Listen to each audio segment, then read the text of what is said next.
বাংলাদেশে সারা বিশ্ববিদ্যালয়ে এমনকি প্রাইভেট বিশ্ববিদ্যালয়ের শিক্ষার্থীরা যেখানে শিক্ষার্থীদের সাথে শিক্ষকরা মাঠে, সেখানে ঝিনাইদহের আমার আপনার কয়জন শিক্ষক আমাদের পাশে আছে?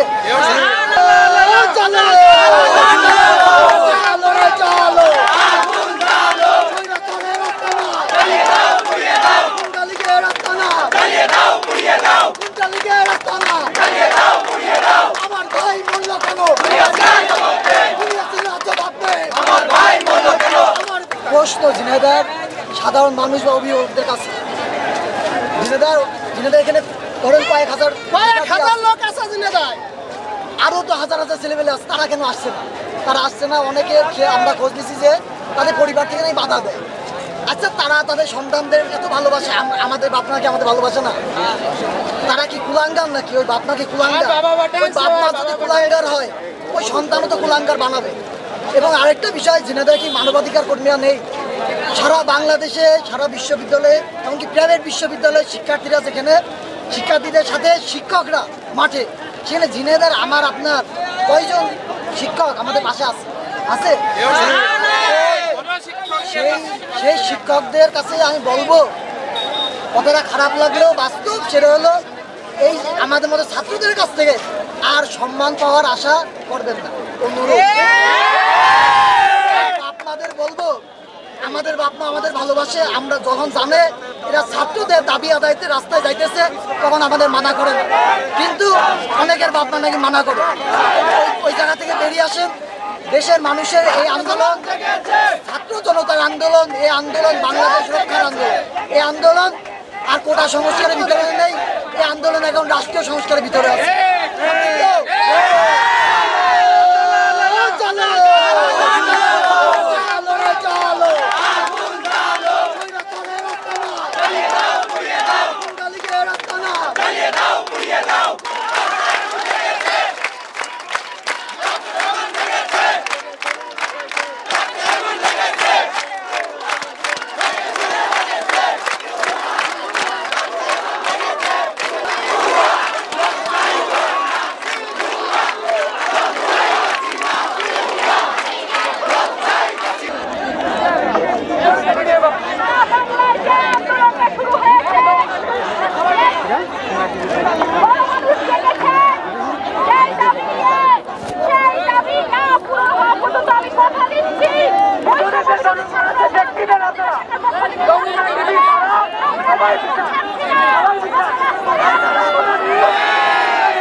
আমাদের ভাইরা কর্মসূচি ঘোষণা করেছে 9 দফা।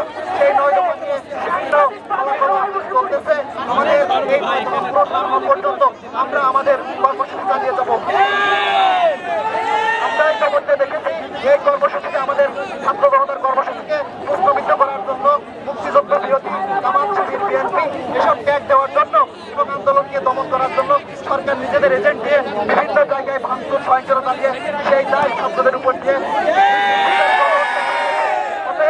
আমাদের উপর এখন যখনই আপনারা এইসব দায় দিয়ে চান, সেই দায় এই ছাত্র সমাজ, এই বাংলাদেশের জনগণ আর মেনে নেবে না। জনগণ এখন স্বতঃস্ফূর্তভাবে রাস্তায় নেমে এসেছে। অতএব আমাদের আগামী কর্মসূচিগুলো আমরা শেষ করবো এবং আমাদের এই কর্মসূচি করার জন্য আমরা সহিংসতা করবো।